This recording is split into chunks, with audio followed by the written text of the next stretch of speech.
Boa noite, pessoal. Tudo bem? Meu nome é Matheus Viana. Meu grupo é formado por esses nomes que estão aparecendo aí na tela. E a gente vai apresentar sobre linguagens livres de contexto.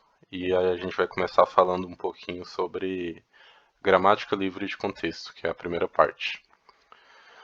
Bom, antes de explicar o que é gramática livre de contexto, eu gostaria de explicar de forma breve também o que é gramática. Eu andei pesquisando algumas fontes que dizia o seguinte: gramática é um conjunto de regras e prescrições que estabelecem um conceito de correção da língua escrita e falada. Bom, então o que deu para entender é que a gramática é um conjunto, né, que vai se referir às regras ou ao que é proibido ou o que é permitido ao escrever ou falar em determinado idioma. Mas em relação às linguagens formais, né? No âmbito das linguagens formais, uma gramática, que a gente pode nomeá-la como G, é um conjunto de regras que, quando a gente aplica certos elementos, que aqui no caso a gente está chamando de símbolos terminais e não terminais, nos permite gerar cadeias de strings que pertencem a uma linguagem, que a gente pode chamar ela de L. Então, por consequência, uma linguagem ela é sempre gerada por uma gramática. Então, por isso que a gente nomeia ela como L, abre parênteses, fecha parênteses e G dentro, certo? Uma gramática livre de contexto, ela é uma quádrupla, né, que a gente fala. Ela tem o V, T, P e S, onde V é o conjunto finito de símbolos não terminais, né, ou variáveis. T é um conjunto finito de símbolos terminais. P é um conjunto finito de produções ou regras de derivação. E S são símbolos não terminais, inicial. Bom, aqui eu separei um exemplo para a gente entender um pouco melhor como que funciona. Né? Então, considerando uma certa gramática G, formada pelos quatro elementos que eu já tinha falado, os quatro elementos ordenados, né? A gente tem aqui as variáveis, são, azão, bezão, e também os terminais, azinho e bezinho. E tenho aqui embaixo a seguinte produção, são, que é o inicial, né? Ele pode produzir apenas azão e bezão, azão produz azinho e azão, e bezão produz bezinho, bezinho e bezão. Então, aqui embaixo eu coloquei um exemplo de uma cadeia possível. Então, são, ele começa com azão e bezão, então logo a gente tem só azão e bezão, que é o obrigatório, né?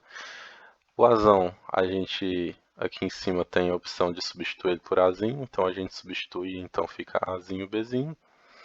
E depois a gente substitui o bezão pelo bezinho, que também a gente tem a possibilidade aqui de substituir.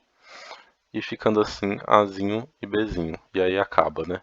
Então, portanto, o W aqui seria azinho, bezinho, então é uma cadeia possível. Bom, falando de árvore de derivação, aqui a gente tem um conceito, uma definição do que é, né? As árvores de derivação são representações gráficas para as derivações nas GLCs, que são gramáticas livres de contexto. Através dessas, temos representado explicitamente a estrutura hierárquica que está implícita na linguagem. Bom, eu separei aqui um exemplo da árvore para ficar um pouco mais fácil também.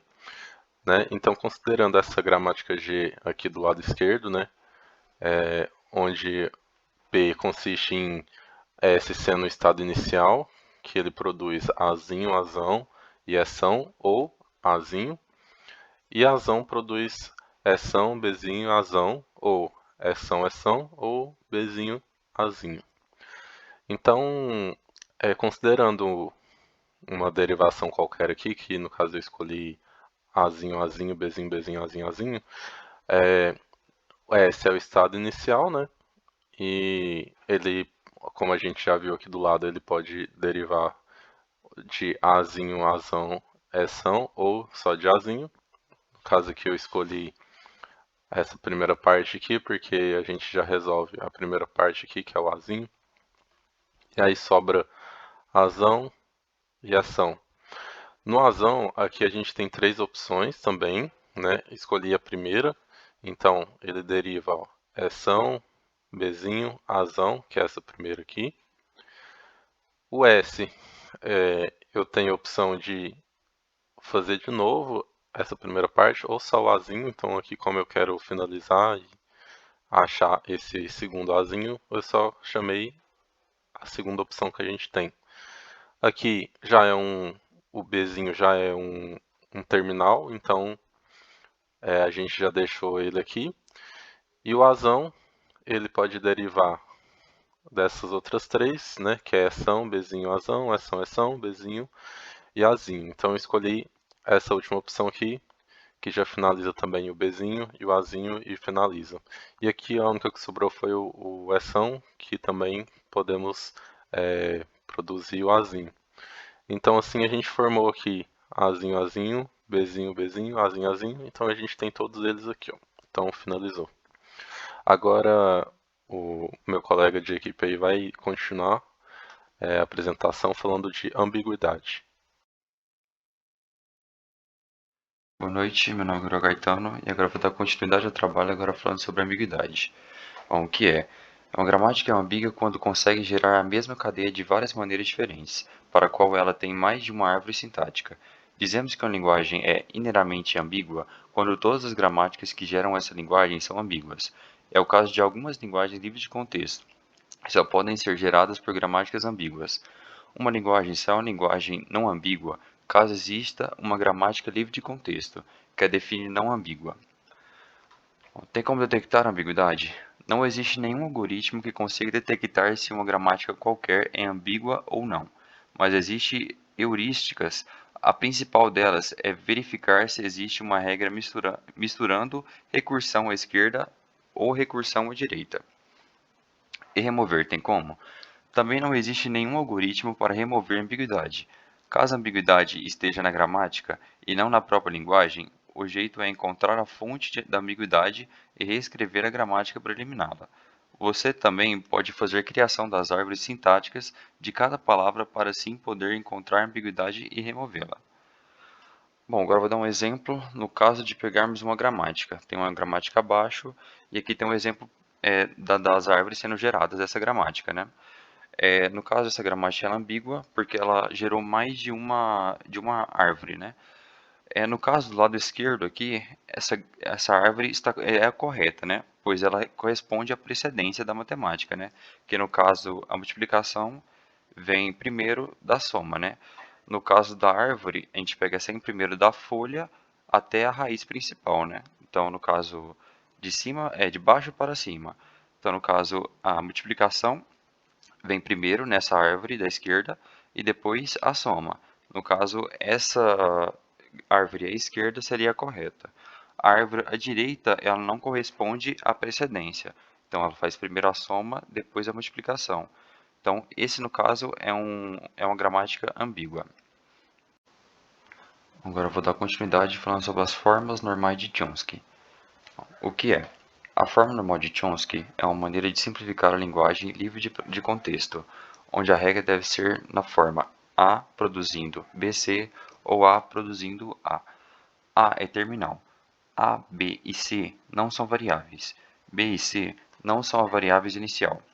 A seguir, mostraremos em uma situação de conversão para a forma normal de Chomsky. Bom, para a forma normal de Chomsky tem algumas regras. Para uma conversão, deve seguir as três etapas a seguir. A primeira é a simplificação da gramática, exclusão de produções vazias e de produções unitárias. Opcionalmente, pode-se excluir símbolos inúteis. A segunda é a transformação do lado direito das produções de comprimento maior ou igual a 2. A terceira é a transformação do lado direito das produções de comprimento maior ou igual a 3, em produções com exatamente duas variáveis. Bom, agora vamos exemplificar como seria cada uma dessas etapas, né? A primeira etapa é a simplificação da gramática. Excluir produções vazias, excluir produções unitárias e excluir símbolos inúteis. Bom, do lado direito aqui a gente tem uma exemplificação de como seria isso, né, de como funcionaria isso. Nesse caso aqui a gente trouxe uma gramática, né, mas no caso também poderia ser uma expressão aritmética. Bom, na segunda etapa é a transformação do lado direito de regras com tamanho maior ou igual a 2.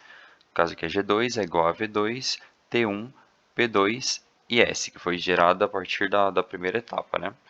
É a construção de V2 e P2 para cada variável, suponha CA não pertence a V2. Bom, aqui embaixo agora temos um exemplo de como funcionaria essa segunda etapa. Terceira etapa é a transformação do lado direito das produções de comprimento maior ou igual a 3 em produções com exatamente duas variáveis. A construção de V3 e P3 a cada ciclo suponha D1 não pertence a V3, Dn-2 não pertence a V3. E aqui embaixo temos a última exemplificação da última e terceira etapa. Bom, eu vou dar continuidade ao nosso trabalho e vou falar um pouco sobre a recursão à esquerda.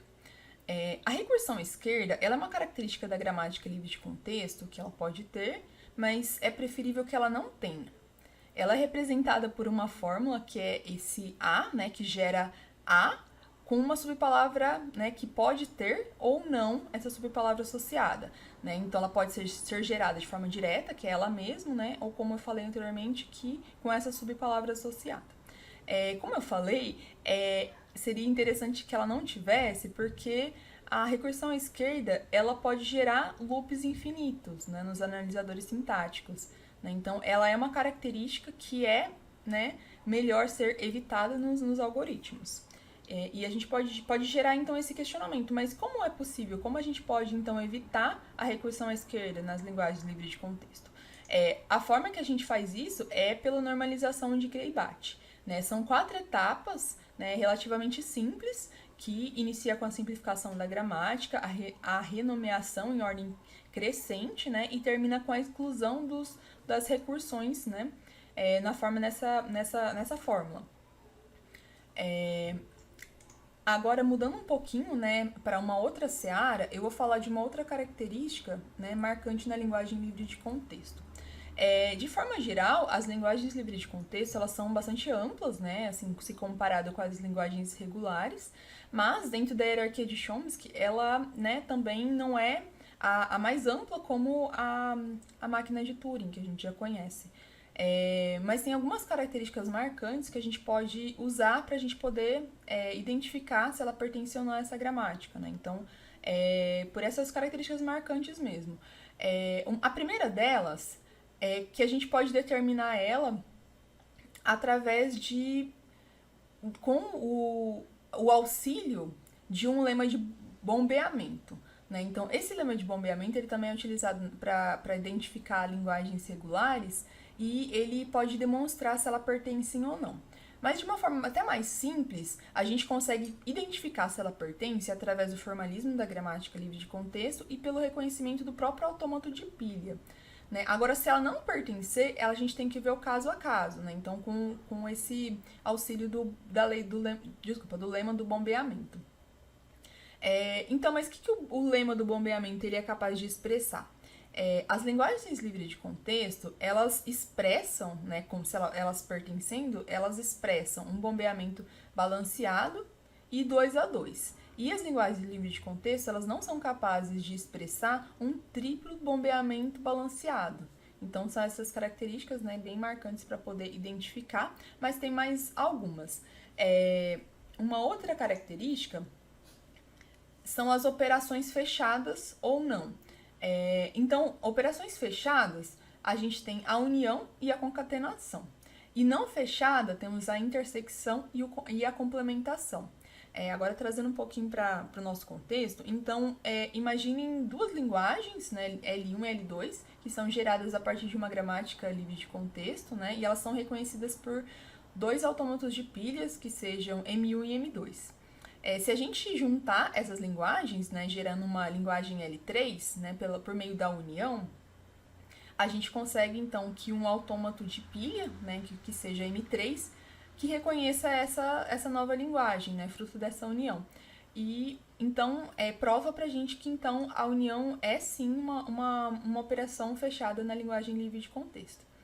Na concatenação, de forma bem similar, né, então, imagine L1 e L2, E no caso L1 seria o prefixo da palavra, né, da linguagem, e L2 seria o sufixo. A gente juntando, concatenando em uma linguagem L3, a gente também ia conseguir que um autômato de pilha fizesse o reconhecimento da linguagem, né? O que demonstra que realmente, então, a união e a concatenação são fechadas.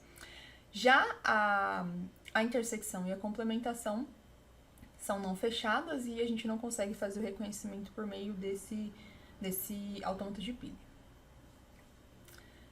Uma terceira propriedade para reconhecimento das linguagens livres de contexto, ela é se ela é infinita, finita ou vazia. Iniciando pela vazia, imaginem uma gramática que é derivada da gramática livre de contexto, em que gera uma linguagem L, né? Se a gente imaginar uma linguagem que é equivalente, então o G', se a gente visualizar que dentro desse G', dessa gramática equivalente, possuir um subconjunto, né, que está aqui representado pelo P', se ele for vazio, né, então isso demonstra que a linguagem também ela é então vazia. Agora de forma infinita e finita. Na infinita, se a gente vê uma gramática G, em que ele também gera uma linguagem L, para uma gramática equivalente, se existir um A, que é uma variável do subconjunto V', que é um símbolo não terminal, representando aqui um símbolo não terminal, se a gente conseguir vislumbrar um A que gera BC, e X que gera YA, ou X gerando A e Y, e se a gente depois disso conseguir concluir, né, que existe um ciclo em A, então gera palavras de qualquer tamanho, então L é infinita. Já caso não exista esse ciclo, que é o A, então a linguagem é finita. Bom, é isso, pessoal. Aqui estão nossas referências. Obrigada.